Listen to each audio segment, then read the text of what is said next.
Inda Benkulio. Iyanibingelela abantwana benkosi enkulu yakithi ebuhleni bamaNazaretha.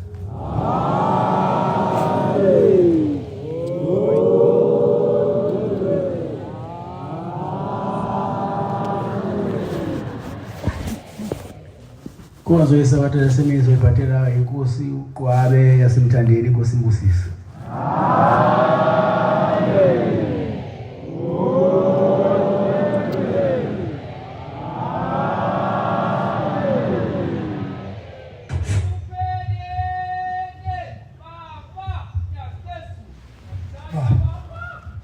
Umthandazo yesabatha imini yesabatha mayibethe kwabangcwele.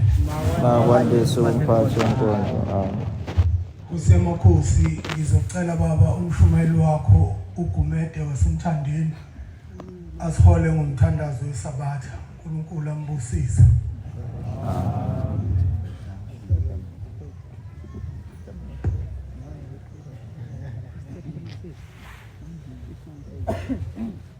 Isandulelo sehlabelelo somthandazo wesabatha. Isihlabelelo semfumbuzo izizukulwane semfumbuzo yokusila imfumbuzo kaNkulunkulu.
Usuku lwakho useyamakhosi okuyisabatha okusuku lokudumisa wena kuphela.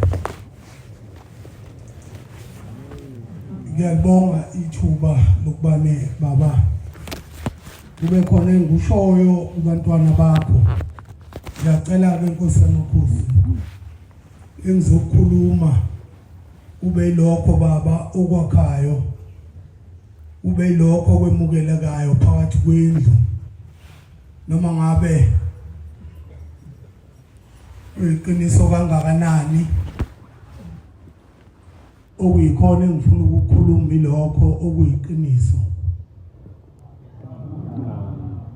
Ngiyocela ke Nkosi yamakhosi ukuthatha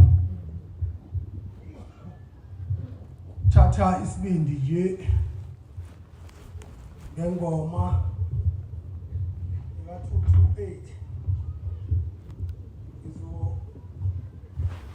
izobeka ukushaya ama-ivesi noma amabili usemakhosi ngovunyelwa umsa wakho. Ngilona-ke iciko ekuhlabeleleni amaNazaretha abekezele nje umuntu ujwayele ukuhuba ayokuhlabelela.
iculo lasezulwini.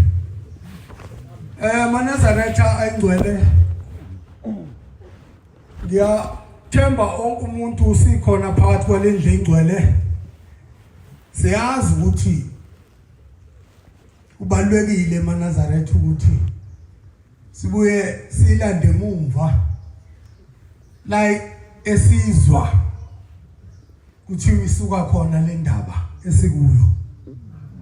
Ngoba Manazaretha ingcwele kubalulekile ukuthi umlando wesonto uhlala ukhona engqondweni zethu.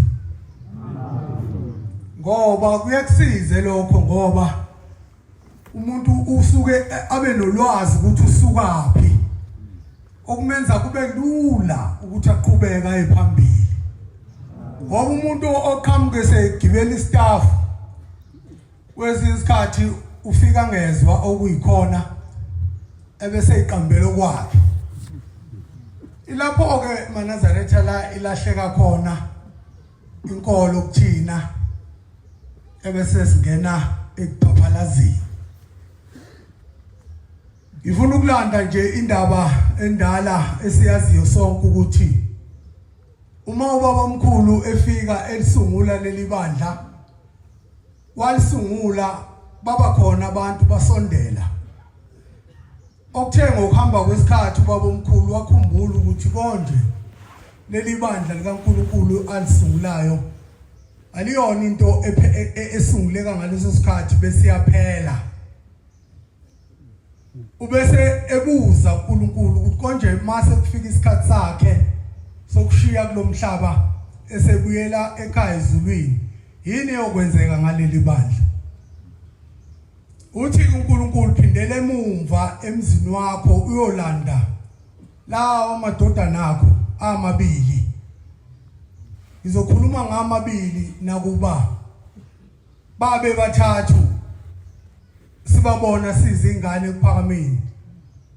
Kodwa ngizokhuluma ngamabili okuyinkosi ilanga nenkosi inyanga yezulu.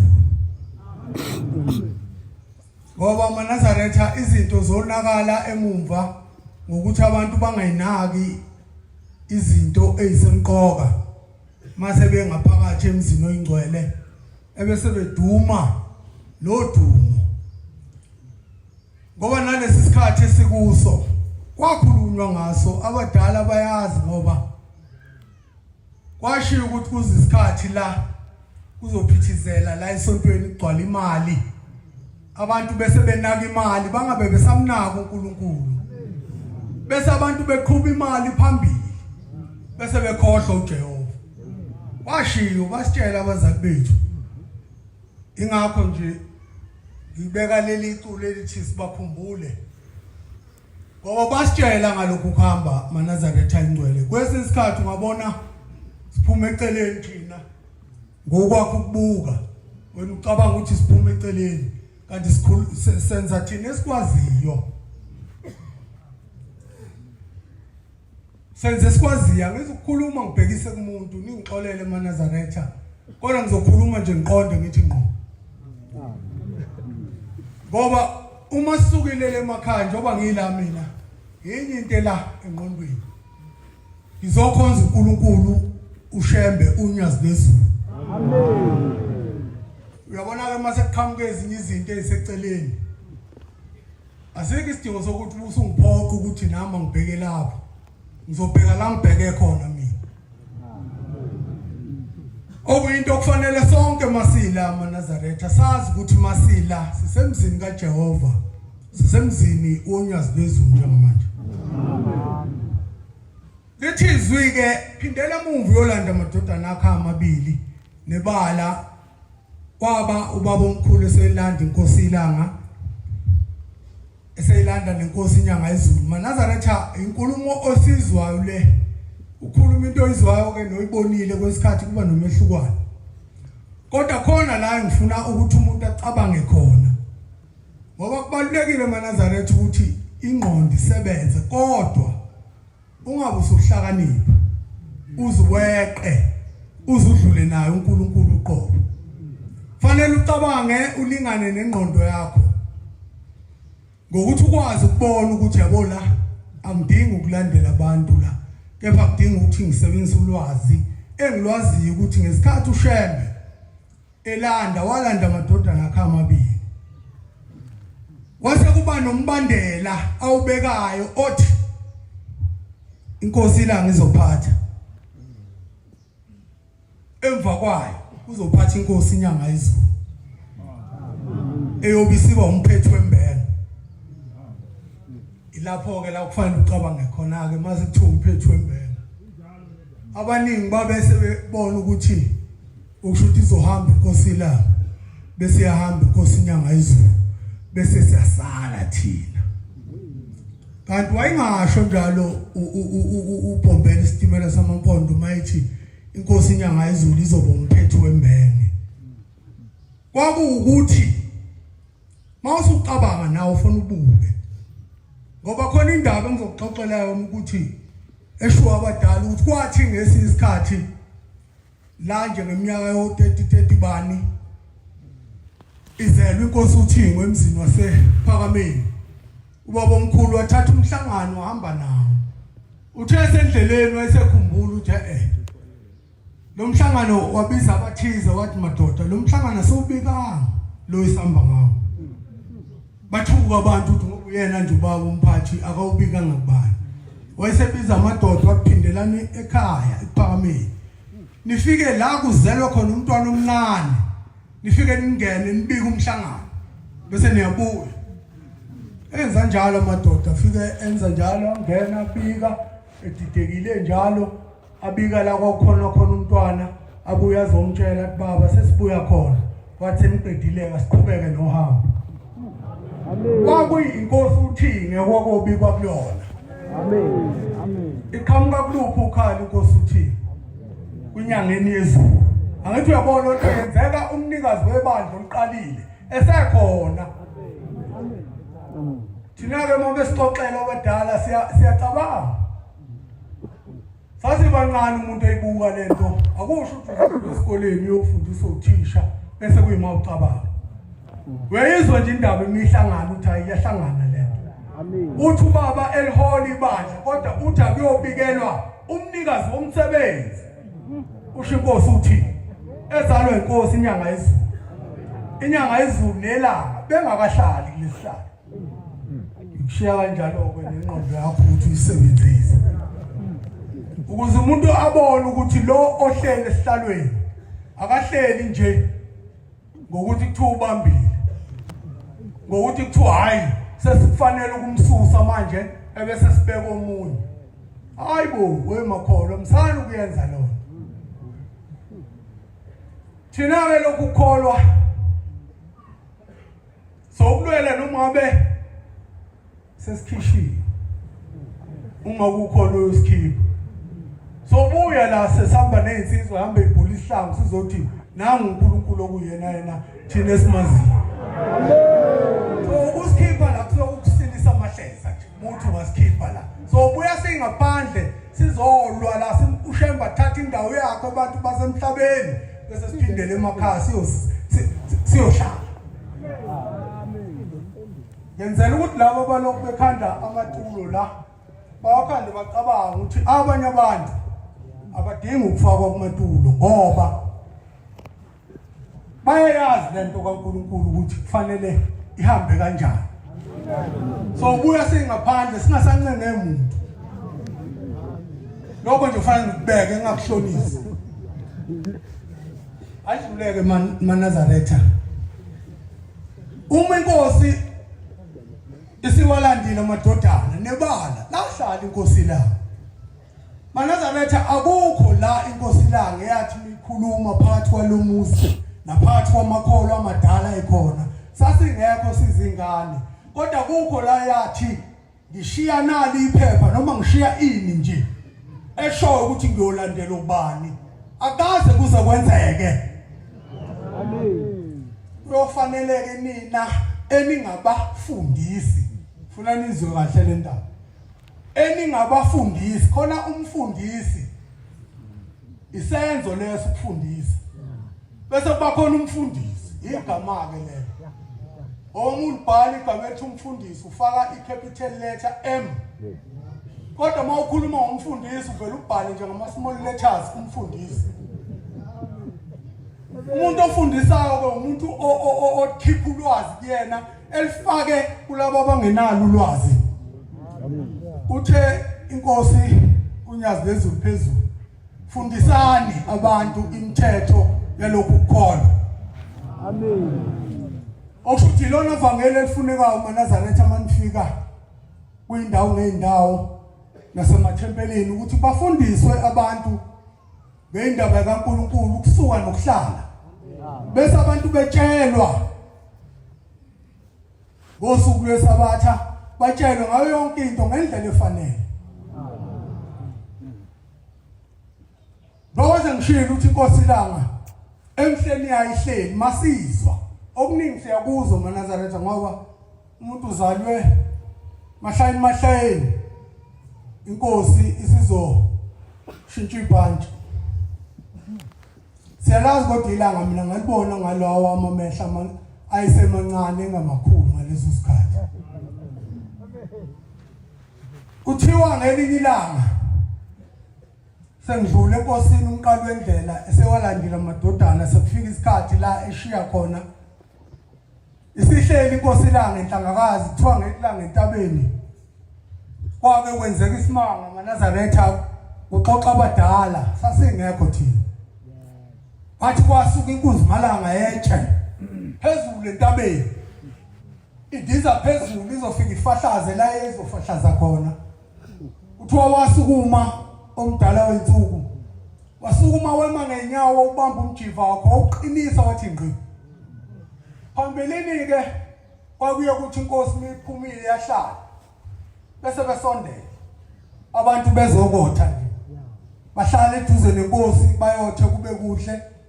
Izinga lenhlonipho ke ngaleso sikhathi uManazaretha lali phezulu. Kwangadingi ukuthi abantu bahetshezwe besho ukungena ngekhanda enkosini. Njoba sekuyayi kwenzekeke manje. Mhlambe ke kwenza ukuthi sesibaningi. Thoya ubamba umjiva yokuqinisa uManazaretha. Itshe lahlakazeke emoyeni laba izicucu. Lathi liyofika phansi, lafika selihophisi, akekho umuntu walimala. Indaba esizizwayo ngaba bekhona ngaleso sikhathi. So lokukholwa kusuka kude imanga nemangaliso esizibona manje zayilokhu zikhona emandulo. Ngoba mangihlehla kancane yalapho uBombela isitimela samampondo. Mangabe emvudi khona umfulo ukuthi umvudi ngapha kwelakithi. Sethi mayifika laphana eyoyikhophela nje sekuqhamuka induna yimbe yakithi yala amakhosi akithi amadala. Isiyambona ihamba nebuthu siyakubiza ibuthu ukuthi nangu lo muntu lo odla imbuzi zethu. Babe ngeke basaleke omama. No mama bethu abaphephile la. Usho lawo madoda ngaleso sikhathi. Awu basondele enkosini abanye baphuthume babizele umlungu okulokhu kukhulunywa ngayo kuthiwa uMaxaya lokuthiwa wagaxa imigaqo wayiphambanisa. Sekubeka imbongi zibeka kanjalo kodwa isigameko nasi. Wabiza umlungu uthi nangu lo muntu ozombopha la. Nebala kwafika umlungu nehashi lakhe. Uthe mayifika nje esihlabathini labishi ihashi esihlabathini. La lashanga isifuba phansi. Bathe amabutho lawo ethazi ayithembile athi angquzula khipha lutho ukuphuma ihashi. Kwazi bathi kamva shela umshumayelo wathi kuthe egcinile. Bese qhamuka ubushela. Sasuka isilwane sikamhlolo bekade sizoboshwa. Salikhomba ihashi. Mawuzokhomba into isandla sibhekise phezulu. Maqede walikhomba ngezandla zombili wavela wayiphakamisa izandla wathi thola phakama ihashi labheka phezulu. Waphendula emoyeni umlungu ihashi zaya. Istep sokuqala sokuhlala phansi kwehashi kwabe sekubhekele. Liphikelele kamaphumulo. Bese zishoka imbongi zithi wagaxa waphambanisa. Wavuma wathi indaba zimnandi kuphamile. ilesi sigameko ke esenzeka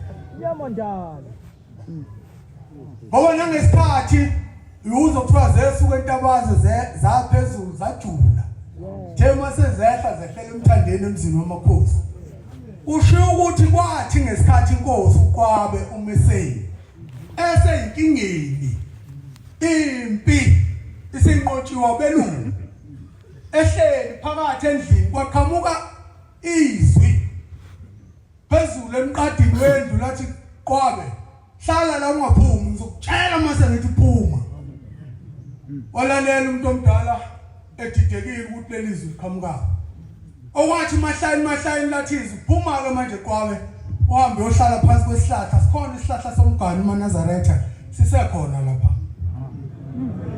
amen wathi phuma uyohlala kusona ngeke baze bakwenzele ukuthi uhlale ngithule nebala inkosi yafika yahlala wathi bafika eduza belungu umuzi bawushisa ngomlilo umuzi ubuka nezinja idlula ngapha nangapha zingamenzi lutho bese zishoka imbongi zithi indaba zasuka entabazo zaphezulu zase zehlele emthandeni ushiwo ngalesi sigameko la uShembe sindisa khona inkosi wazi wayisindisa ngishisisa ejele abelungu bethi bayidlisa upoison wafika uShembe wathi Nkosi ungakudli lokho mabelethe kuhle athi kudleke lokho base babona belungu ukuthi ayisimanga sendoda le hayi lo muntu ngayisimenze ukuthi asiyeke ukumpoisina manje yamkhulula inkosi enkulu yasebuhleni yathi yasephakameni bese uyobuhle bokuphakama yathi sungadla manje inkosi ukhululeke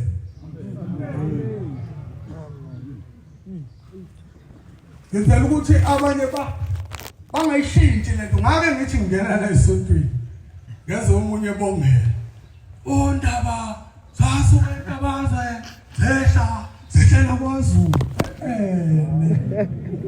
Lodi uyichaze lo nto ngelila ukuthi zehlela kuphi noZulu yayisho lapha indoda emumva ngiduze kwayo ngithi sokuyi competition kanti cha Manazaretha intshumayelo le eyenzeka asikhulumi ngento ngoba uMnazaretha abaziwe phakathi komuzi wenkosi kwaba ukuthi inkosi ikhulume noqalwendlela emoyeni esho ukuthi ngiyokubona ngani inkosi musu ufikile emhlabeni enguphethe wathi ngibona ngengubo emhlophe ngiyofika ngigqokisa abantu ingubo emhlophe amen nokwathi ngelinye ilanga ngoba wabe sedingiselwa ngapha emzimkhulu abelungu bekholwa ukuthi mabemdedela uShembe wayinqume 4 years bamdedela after 4 years wafika la eThekwini thema ifika la eThekwini ebona amasosha abelungu wavuka uhlevana base bebona abelungu ukuthi ayikhona usazoyihlomisa impi lo hayi lesimthathe sombeka ngaphansi kwenye inkosi basuka ogogo bayakhona omunye ugogo wayigqokile lokho kuthiwa ibhitikozi umhlophe thema ethi uyaguqa kwavela ingubo emhlophe ekhuze ababazi inkosi ukuthi awu wena usugqokile ingubo usafikile yini uShembe lapha kwafika wasebaxoxela ukuthi wahlangana kanjani nomuntu owathi mayimbuza wazisho ukuthi uShembe uzofika ezweni lakhe eminyakeni ethize okwenzeka ngempela ngo1910 yafika inkosi emzini wasemthandeni konkosi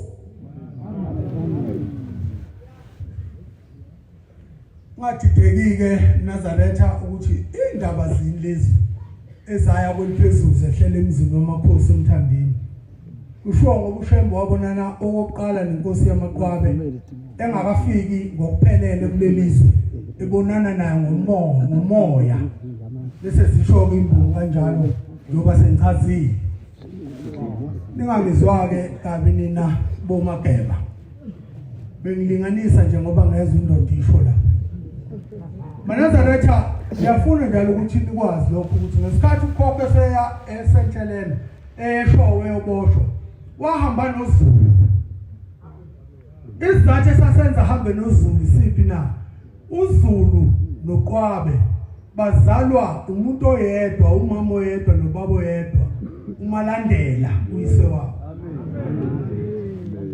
akukho la singubuzana khona nabantu bakaZulu ngibuke nje abantu beqhambukela bekhuluma ngathi mina ngumuntu ongabathanda obani ngiyizwe phela kuyakhulunywa la ngaphandle ayikho into enjalo Manazaretha singaba ndawonye ngokwemvelo.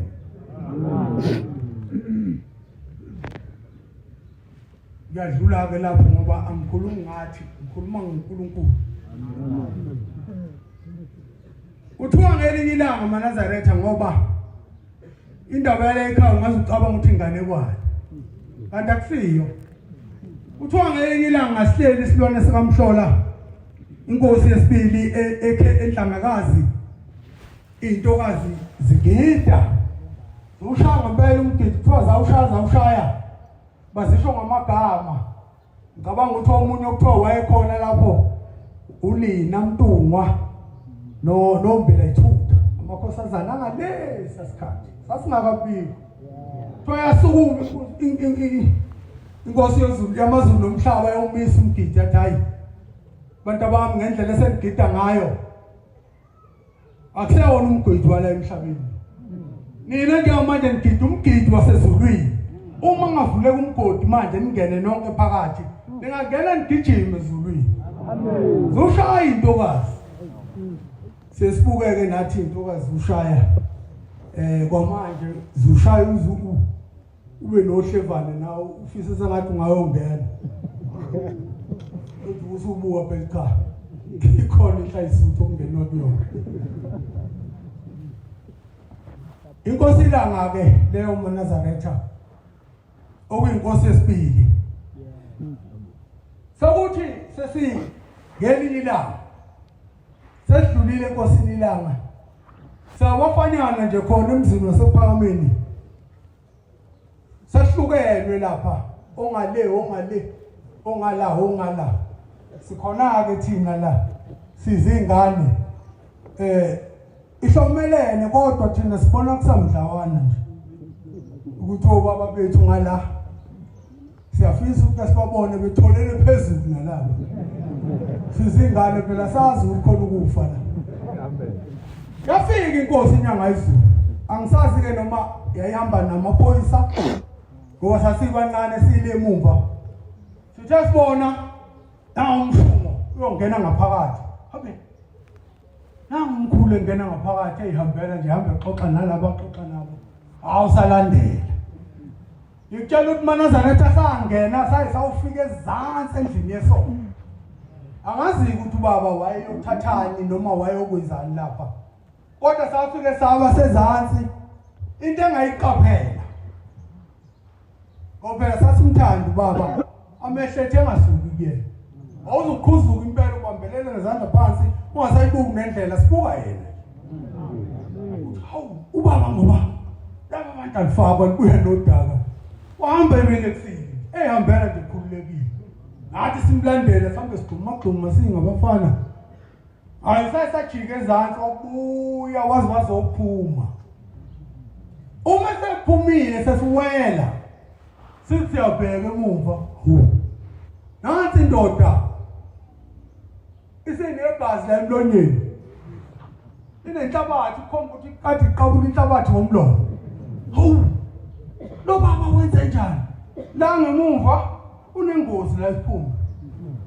Kanti njoba sihamba thina onkabi laba bakhona la. Bayabuka. Bayafisa ukugadla kodwa manje ngenxa yokuthi sihamba noNkulunkulu. Abaze bakwazi ukugadla. Basala sebebhodla kule ndoda. Ayithi lesitini emhlane yayaqabula umhlabathi. Ukuthi angisondele nami. Sathi siwela thina sasesiwela nayo inegazi njalo. Enkonto ukuveza ke maNazaretha ukuthi akuyimbuyayo lapha. Kodwa inyanga izulu yangena ushona ezantsi yaphinda sekuvele ehlukene. Imagine ke abantu ababengale abantu ababengayifuni kakhulu inyanga izulu. Abanye ke sadonsa nabo la. Abanye abanomzane engeke ngibabize ngeyibonga ngoba base behoya bakhona la. Bedayisa ukuthiza ngoba mangikusho ngizothayima ukuthi ubalo. Anifani ngicabangele. Ubuke nawe umlando wesonto ubamba uthi ngqi. Yakhumbula nje maNazaretha kwakukhona la ebuhleni. Kuthiwa kuzobhotshwa inkosi inyanga izulu. Kodwa lo wayezoyigcoba esenamahloni sekusho yena ukuthi useyenza nje. Ngoba lo ungapheki kwento zonke. Wathi lo ungapheki kwento zonke ukusho nje phela ngoba sekwenziwa inqubo yezwe. Kukhona sikhona singabafana abancane. Kumnandi kudelile emzini wasebuhleni. Abantu bekhomba ukubumbana nokuthandana. Bebancane abantu abanomoya ongathandi. Yabona amaNazaretha ukhona umuntu othi umbuka ongajwayele ukuhleka. Ohlale ebuyisa inhlozi nje. Kodwa kwesinye isikhathi hayi ngoba ediniwe. Ingoba ebalekela lamadoda amathathu ukuthi angamngeni. Ngoba lamadoda amathathu abukeka esezelela esenabantu bawo abaningi. Okudabukisayo ngoba abejwayele ukungena kubantu abadala asebezokhondama. Manje asengena nakulabo abancane. Lokho ke kufanele sithandazele kakhulu maNazaretha sithembise njengoba ngenzile isithembiso. Mina ngithembisa kahle ngoba ikhona insizwa zakithi sikhona la. Zikhona la. Kwathi noma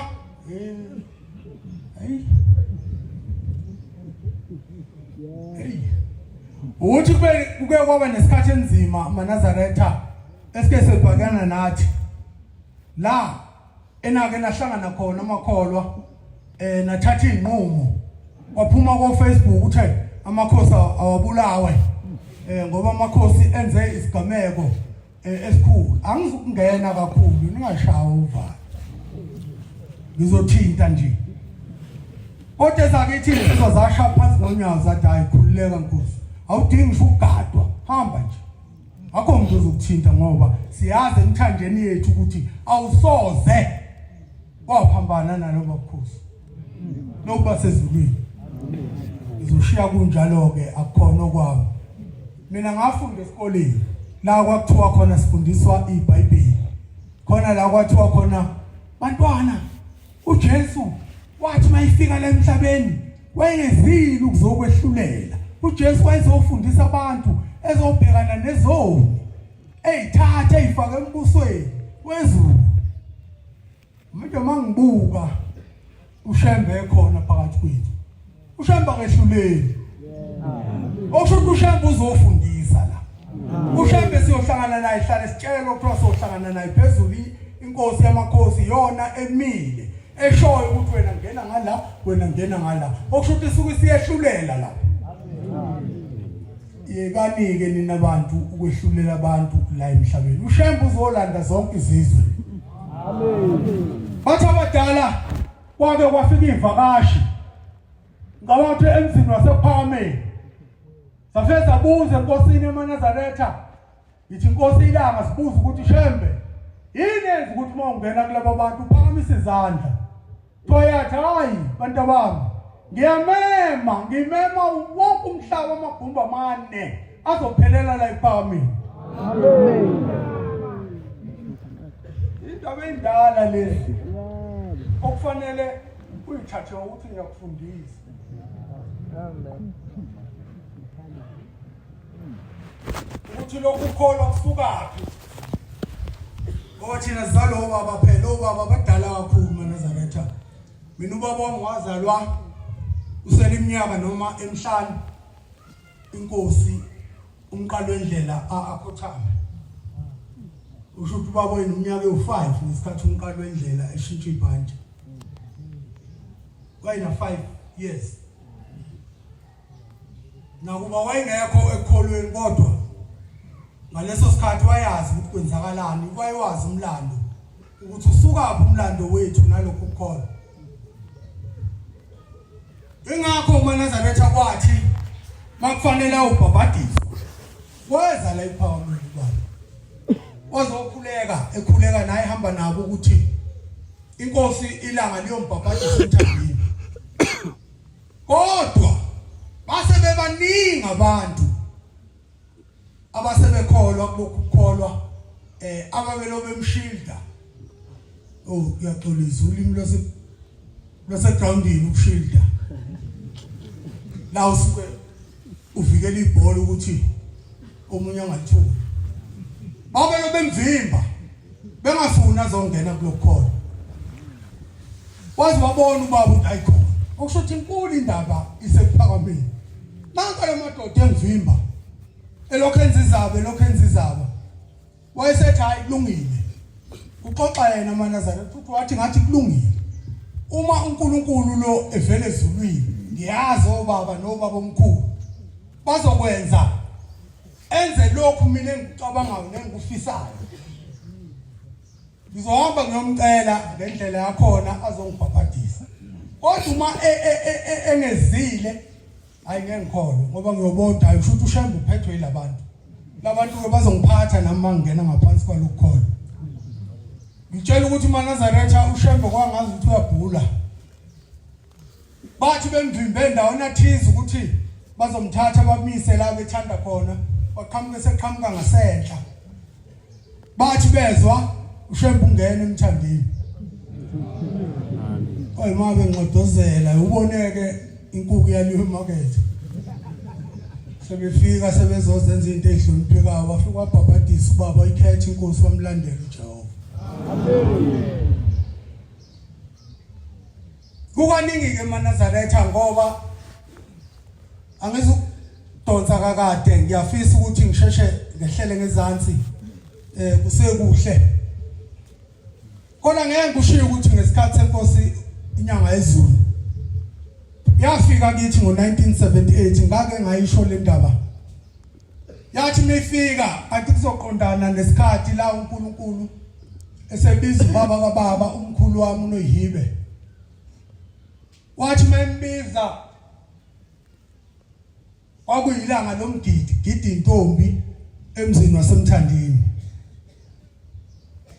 ngathi ngifika mina ngoba ngangihlala la ePhakameni ngifunda ezikoleni wafika ke sekukhona amakhosazana ngaphakathi egcekeni okwathi mayisebuyela phezulu emzini wasemthandeni eyoqhubeka nomgidi sathola ukukhuluma ukuthi umkhulu ngoba sasimazi ukuthi base bemphambanisele abathize so esethathwa njengomuntu onengqondo engasebenzi kodwa kuthiwa emveni kwaleso sigameko amakhosazana ezothandaza amaNazaretha ethunywe inkosi inyanga yezulu waphaphama umkhulu ekufeni wavuka wabeka imigomo ebekela ubaba imigomo ayekade engayibekanga ngenxa yesimo ayekade eyisona kodwa wambekela umgomo wayibeka bonke abantu bamangala endlini uthi hayibo inkosi yavuka iphila saka okwathi emveni kwalokho layithi yakhothama isishilo umyalezo uthi nakho fanele ukwenza endodana ilokhu nalokhu sayibonga inkosi ngalokho amen Manazaretha siphilileke nenkosi uThixo noma kwenzekile inkosi mingena kulesi sihlalo sokuNazaretha ihola maNazaretha umuntu wayengena kulesi sihlalo sokuphatha isizwe sabhekana ke nabo umzima sonke samaNazaretha ngoba bekuba nekhathi la uthi uyafika khona uvinjwe uthi ungangeni kodwa kungekho sizathu kuthiwa ngeke ungene ngekho sibanibani yenzekile ke lonto ngalithola ithuba ngacela enkosini ukuthi nami phela ngiyobhabhadiswa isandla sasezulwini savumelana nenkosi nedate yabekwa maNazaretha kodwa akuphelanga mzuzu kwase kukhona amadoda asesedokodweni kumina azothi sithunywe inkosi uThixo ithi asizoshintsha idate ithi inkosi ayisezukufika ngoSeptember ngoba kunesikhumbuzo senkosi inyanga yezulu lamadoda ayihlakaniphile ngoba lo ola wayikhonetha komunye lapha ekhoneni mawuza nganeno la ngaleso sikhathi ke maNazaretha ngoba phela ngimdala mina ngibuka izinto hayi ukuthi ngimdala esontweni ningadidika ngisho lokho umunye kuphela omdala la unyazi bezulu amen kodwa mehlamkade ibuka abantu bezama ukuphatha izwi bafuna ukuthi balicontrol kube yilona amazwi abo asebenzayo ngase ngicabanga uthi kushuka nje hayi ngathula ngase ngibuyele emjivini ngoba ngase ngugumlile yathi ngabona le ndoda uthi ngigqoka umjivi yaphuma yathi lacu ngathi mangithatha 2 step ithi yangivala ngiqhubeka ngihamba ngicha ngisabuyele enkosini bayiphuma omunye lapha kwamadokodo elanga phakathi eza kumina ezongihlangabeza hayi Nkosi usube nenhlanhla baba cha usebe walivuselela usuku manekini ikhanda maNazaretha ngathi amehlele ngezansi ngoba vele ubaba ngizivumelwano naye ngajika ngihamba ngikhononda kanye ngongena edodweni nanka amaqili ku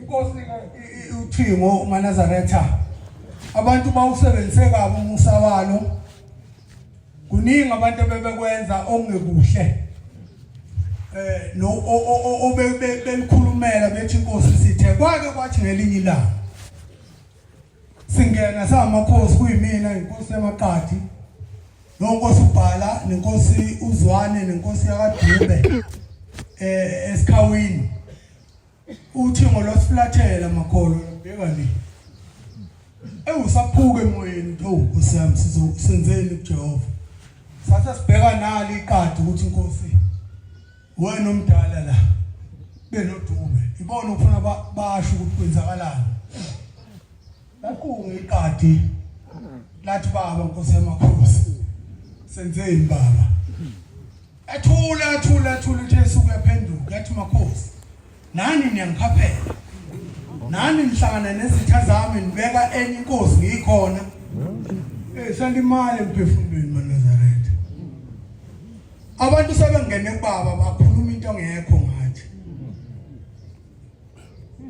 bedungani njalo isonto ngoba bazi ukuthi egcinile njoba ngisho ukuthi yabona thina sihlala namakhosi angasonto kodwa uweze umuntu ekhuluma ethewe madoda anositshela umnyazi mali khona ohlukumezayo amen sihlanganisa amabutho siqonde ngqo siwahlehlisa maNazaretha bese kuba unyazi okhomba 1 by 1 ukuthi wena woza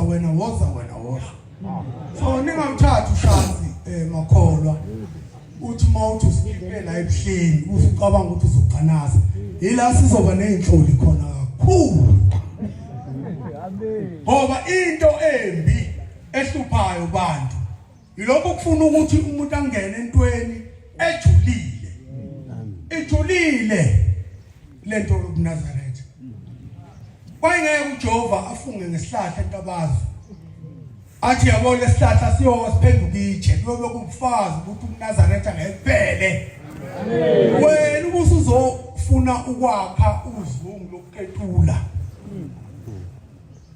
uyabona makholo ufuna nibuke umlando yilokhu suke kubaba omkhulu uzokushaya manje akekho umuntu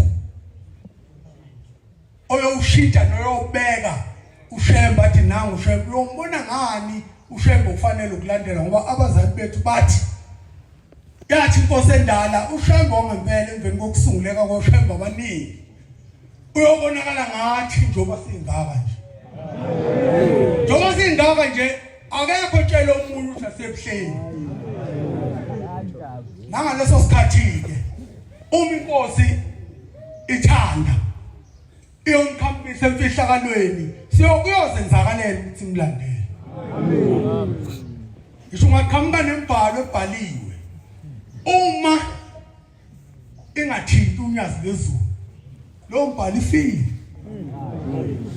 ngoba into engcwele le akubona ubukhosi lokunjengalobo bami oba semhlabeni la mina ngithatha khona inqumo ngithathela abantu abadla amasimo abanye abantu bahlabisa inkomo bahlabisa imbuzi lobo basezulwini obukufaka esihogweni la ungena esihogweni ushe uhlupheke ubuye kubantwana bakho ungayoywana uzokufuna uxolo asimiyekeni maNazaretha asiphathe amen thina unyazi njoba ngiyimina nje lungiphethe unyazi amen into elishoyo fanele ngiyenze nje ubinjalo amen nawe ke vuma ukuphathwa unyazi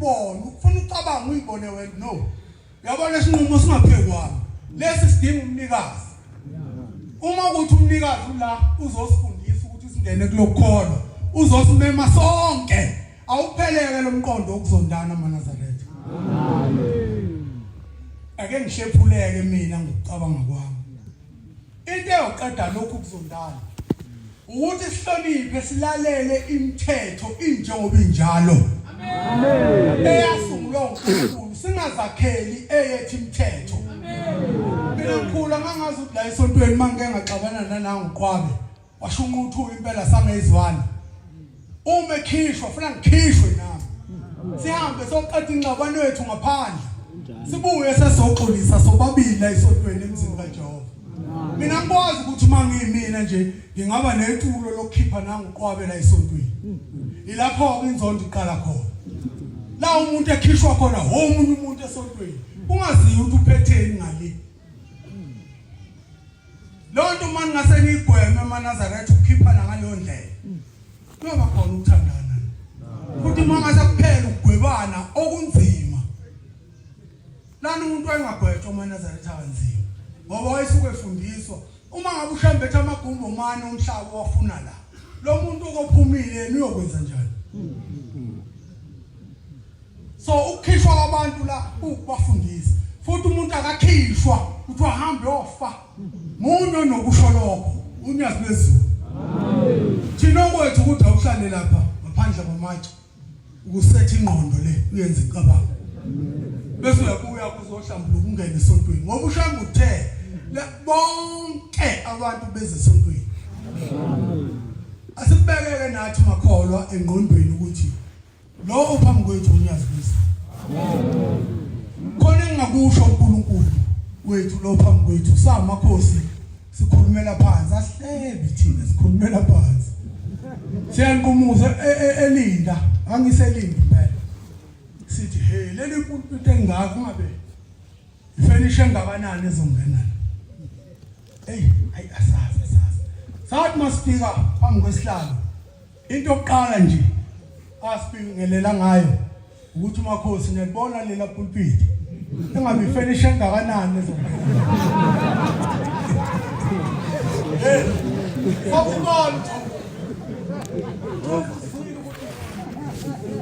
sinambuzo uyasitshela ukuthi noma yini nikhuluma la ngiyayazi ngiyakwazi ukuyizwa manje ke amaNazaretha uma sisembusweni omuhle kangaka siwonelani ngokuthi sithathe inqumo nokwenza ke singalilaleli izwi yabona masila amaNazaretha nize ningakhohlwa ukuze ningasheshe nehlulela abantu udumo la nokubonga kungokonyazi bezulu amen uma wena udumisa ubheka le ngikushaya indiva mina ngidumisa ngibheka ngala ngiyeke musukuthi hayi nawe buya udumisa ubheke le mina nje ngiyimina ngeke impela shaya phansi ngonyawo ngeke ubaba wasifundisa wasitshela nasehlabelweni kuyashiwo kuthiwa masizazi indlela zomkhululi wethu indlela zomkhululi wethu ke ilezi sitshela uShembe athi asizenze phakathi komuzi khona la uNkulunkulu engakhulumi khona enza khona la ubone engakhuluma vele enze nihlangane nina nithatha inqumo engaphezulu kwenu aqhamuka omdala wensuku athi hayi ayikho yonke le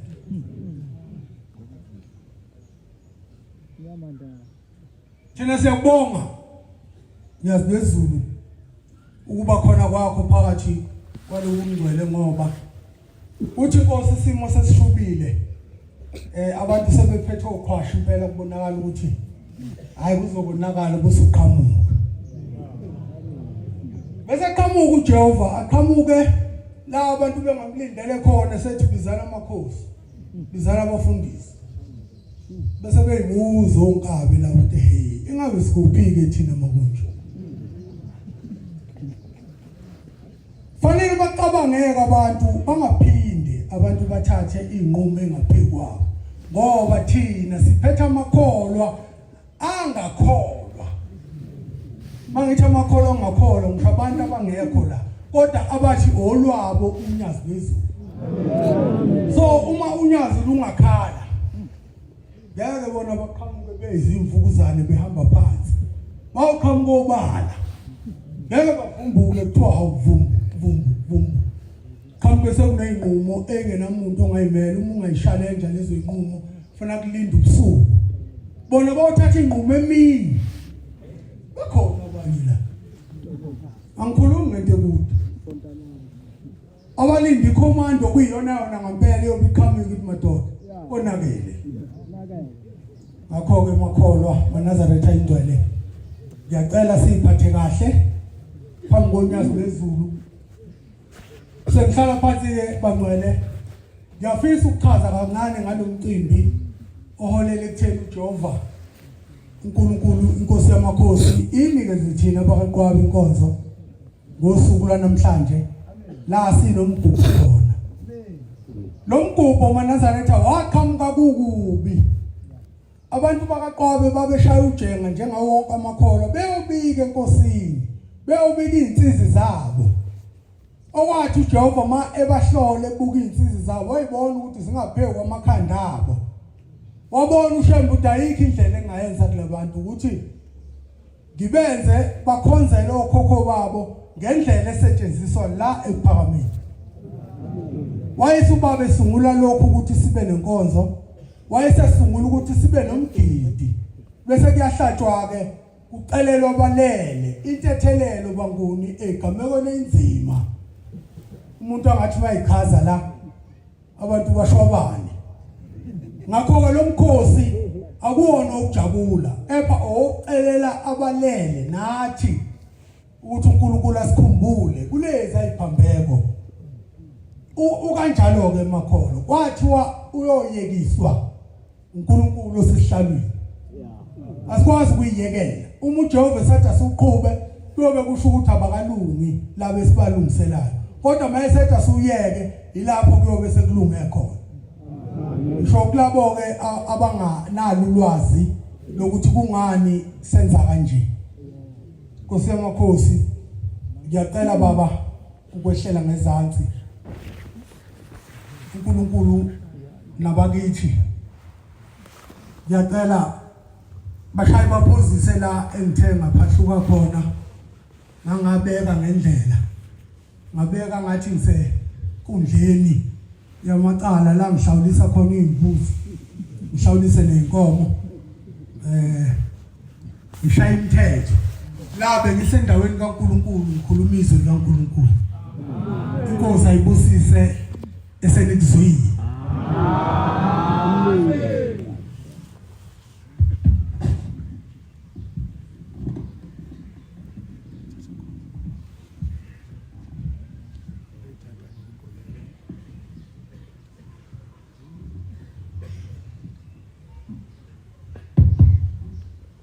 Siyabonga amazwi amnandi siwaphiwe inkosi yakaqwabe uqwabe kusesimthandeni inkosi izimbusisi. Amen.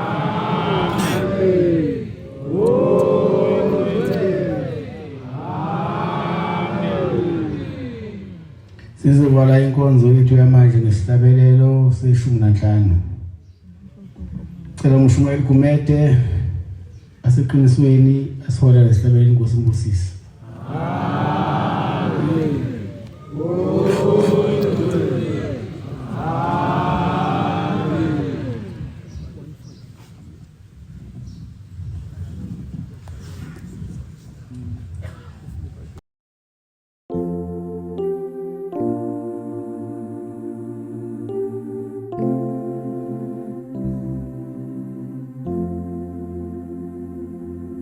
Inda Benkulu.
Indabenkulu.